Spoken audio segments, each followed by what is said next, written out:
మిత్రులారా, నేను మిమ్మల్ని అడుగుతున్నా, వాళ్ళ తాతలు ముత్తాతలు వజ్రాల వ్యాపారం చేసింది.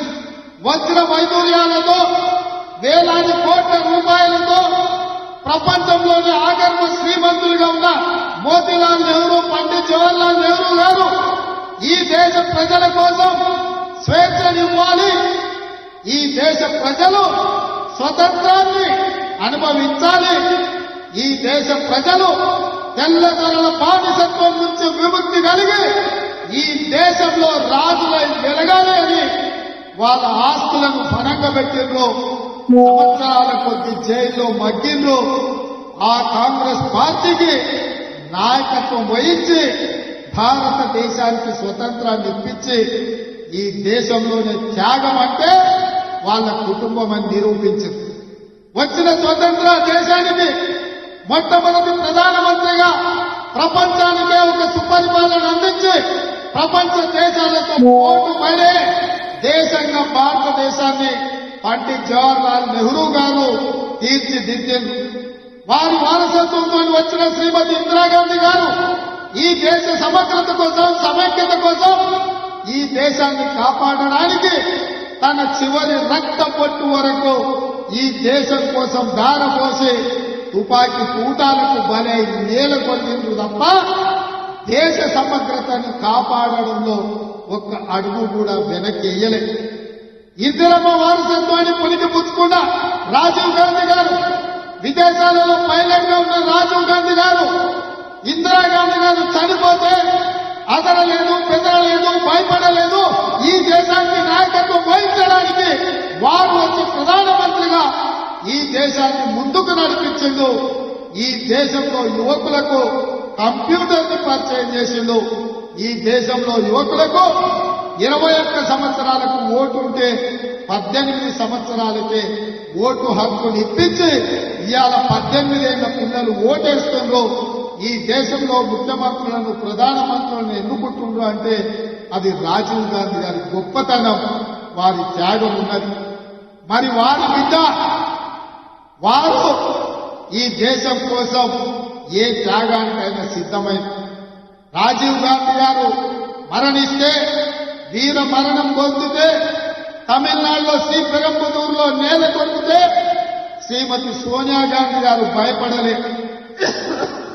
ఇద్దరి పిల్లల్ని సంకలో పెట్టుకొని 100 కోట్లు ఆనాడు ఉన్న జనాభాను ఈ దేశం అనాథ కాకూడదు, ఈ దేశం బలమైన నాయకత్వం ఉండాలి, నా దుఃఖం దిగబెట్టుకుంటాను, ఈ దేశ ప్రజల కోసం త్యాగం చేస్తానని శ్రీమతి సోనియా గాంధీ గారు ముందుకొచ్చి కాంగ్రెస్ పార్టీకి, ఈ దేశానికి నాయకత్వం వహించి తిరిగి మళ్లీ కాంగ్రెస్ పార్టీ అధికారంలో తీసుకొచ్చింది. ఆ విధంగా సంక్షేమంలో ఉన్న ఈ దేశానికి బలమైన నాయకత్వాన్ని అందించి ప్రధానమంత్రి, రాష్ట్రపతి పదవులను త్యాగం చేసి ఈ దేశాన్ని మళ్లీ శత్రు దుర్భేద్యమైన దేశంగా శ్రీమతి సోనియా గాంధీ గారు తీర్చిదిద్దారు. వారి స్ఫూర్తితోనే 2004లో రాహుల్ గాంధీ గారు ఎంపీ అయ్యింది. నేను అడుగుతున్న మిత్రులారా, చాలా మంది మొదటిసారి ఎమ్మెల్యేలు అయినప్పుడే 6 నెలలు తిరగకముందే నన్ను ఎవ్వరు మంత్రి చేస్తలేరు, నన్ను ఎందుకు ముఖ్యమంత్రి చేస్తలేరు అని అడిగే రోజు. కానీ 2004లో 2009లో 10 సంవత్సరాలు కాంగ్రెస్ పార్టీ అధికారంలో ఉంటే రాహుల్ గాంధీ గారు మంత్రి గాని, ప్రధానమంత్రి గాని, రాష్ట్రపతి పదవి గాని అడగలేదు. పదవులు త్యాగం చేసి ప్రజలలో ఉండి ప్రజల తరఫున కొట్లాడి మేధావి అయిన మన్మోహన్ సింగ్ను ప్రధానమంత్రిని చేసిండ్రు, ప్రణబ్ ముఖర్జీని రాష్ట్రపతిని చేసిండ్రు.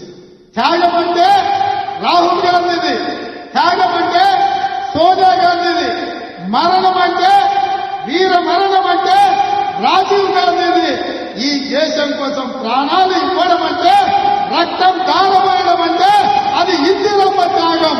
త్యాగం అంటే మేము, త్యాగం అంటే మా నాయకులు. ఈ దేశం కోసం ప్రాణాలు అర్పించిన పార్టీ కాంగ్రెస్ పార్టీ. ఈ దేశానికి స్వతంత్రం ఇచ్చిన పార్టీ కాంగ్రెస్ పార్టీ. 4 కోట్ల తెలంగాణ ప్రజలకు తెలంగాణ ఇచ్చిన పార్టీ కాంగ్రెస్ పార్టీ. నేను అడుగుతున్న మిత్రులారా, ఇవాళ భారతీయ జనతా పార్టీ నాయకులు మాట్లాడుతున్నారు అఖండ భారత్ అంటున్నారు. అఖండ భారత్ కోసం 100 కోట్ల ప్రజల కోసం స్వతంత్రం కోసం ప్రాణాలు ఇచ్చినప్పుడు మీరెక్కడ ఉన్న నరేంద్ర మోడీ మీరు కాదు కదా, కనీసం మీ పెంపుడు కుక్కైనా ఈ దేశం కోసం త్యాగం చేసిందా అని నేను అడుగుతున్నా. ఈ దేశ స్వతంత్రం కోసం కొట్లాడింది కాంగ్రెస్, ఈ దేశానికి స్వతంత్రం తెచ్చింది కాంగ్రెస్, ఈ దేశం కోసం ప్రాణాలు ఇచ్చింది గాంధీ కుటుంబం. నేను అడుగుతున్న బీజేపీ నాయకులను, కాంగ్రెస్ దేశ స్వతంత్రం కోసం కొట్లాడిన రోజు మీరే పొయ్యిలో పడుతున్నారని నేను అడుగుతున్నా.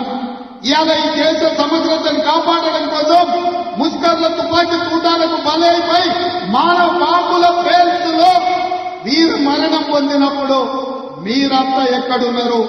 మీ నాయకులు ఎవరైనా ఈ దేశం కోసం ప్రాణాలు ఇచ్చిందా అని బీజేపీ నాయకులను నేను అడుగుతున్నా. అట్లాంటి బీజేపీ ఇవాళ గాంధీ కుటుంబం మీద ఆరోపణలు చేస్తున్నారు. సోనియా గాంధీ గారికి, రాహుల్ గాంధీ గారికి ఈడీ నోటీసులు, ఇన్కమ్ ట్యాక్స్ నోటీసులు, సిబిఐ కేసులు పెడుతున్నారు. నేను అడుగుతున్నా సోదరులారా, ఈ దేశంలో 3 తరాలు ప్రధానమంత్రిగా చేసిన జవహర్లాల్ నెహ్రూ, ఇందిరాగాంధీ, రాజీవ్ గాంధీ ఈ దేశ ప్రధానమంత్రిగా చేస్తే ఇవాళ ఉండడానికి సొంత ఇల్లు లేని కుటుంబం ఏదైతే ఉందో అది గాంధీ కుటుంబం. వాళ్ళక అవినీతి మరకలు అంటించే ప్రయత్నం అని నేను అడుగుతున్నా. ఉండడానికి ఇల్లు లేని వాళ్లకు సొమ్ము సంపాదించుకోవాలన్న ఆలోచన ఎందుకుంటది? దేశం కోసం ప్రాణాలు ఇచ్చిన గాంధీ కుటుంబాన్ని ఇవాళ మోడీ ప్రభుత్వం అక్రమ కేసులు పెట్టుంటే నేను అడుగుతున్నా ఈ దేశ పౌరులను, నేను అడుగుతున్న మా మిత్రులను, తెలంగాణ బిడ్డల్ని, మన తెలంగాణ రాష్ట్రం ఇచ్చిన గాంధీ కుటుంబాన్ని మోడీ అవమానిస్తుంటే ఆ మోడీ పార్టీని ఈ తెలంగాణ గడ్డ మీద గెలవనిద్దామా, పొందబెట్టమా? మీరు ఇవాళ ఆలోచన చెయ్యండి మిత్రులారా. ఇవాళ మన యుద్ధం దేశంలో మోడీతోనైతే సందర్భ సడమియాలాక బిల్లా రంగాలు ఇవాళ ఊరూరు తిరుగుతున్నారు. 10 ఏళ్ళు మేము అధికారంలో ఉన్నాం, మిమ్మల్ని దోచుకున్నాం, మిమ్మల్ని అవమానించినాం, మమ్మల్ని మన్నించండి అని నేను చెప్పదలుచుకున్నా. 100 ఎలుకలు తిన్న పిల్లంట తీర్థయాత్ర పోయిందంట, అయ్యా నా తప్పైంది మన్నించండి అని.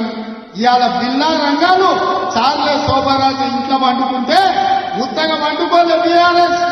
మొన్న జరిగిన ఎన్నికలన్నా బోర్లు బొక్కలేసి బొక్కలు మీరు ఇరగొడితే బీఆర్ఎస్ వాళ్ళు పోయి బోర్లో వండుకున్నారు.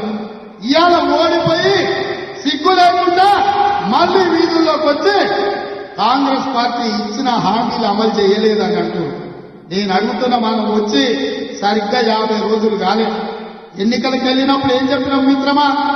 నేను ఎన్నికల ప్రచారంలో ప్రతి సభలో చెప్పినా ఖచ్చితంగా డిసెంబర్ 9, 2023 నాడు ఇందిరమ్మ రాజ్యం ఏర్పడుతుంది, ఎల్బీ స్టేడియంలో ప్రమాణ స్వీకారం చేస్తాం, సోనియమ్మ వస్తుందని, సోనియమ్మ సమక్షంలో ఇక్కడనే ప్రభుత్వాన్ని ఏర్పాటు చేస్తామని చెప్పిన మాట నిలబెట్టుకున్నామా మనం?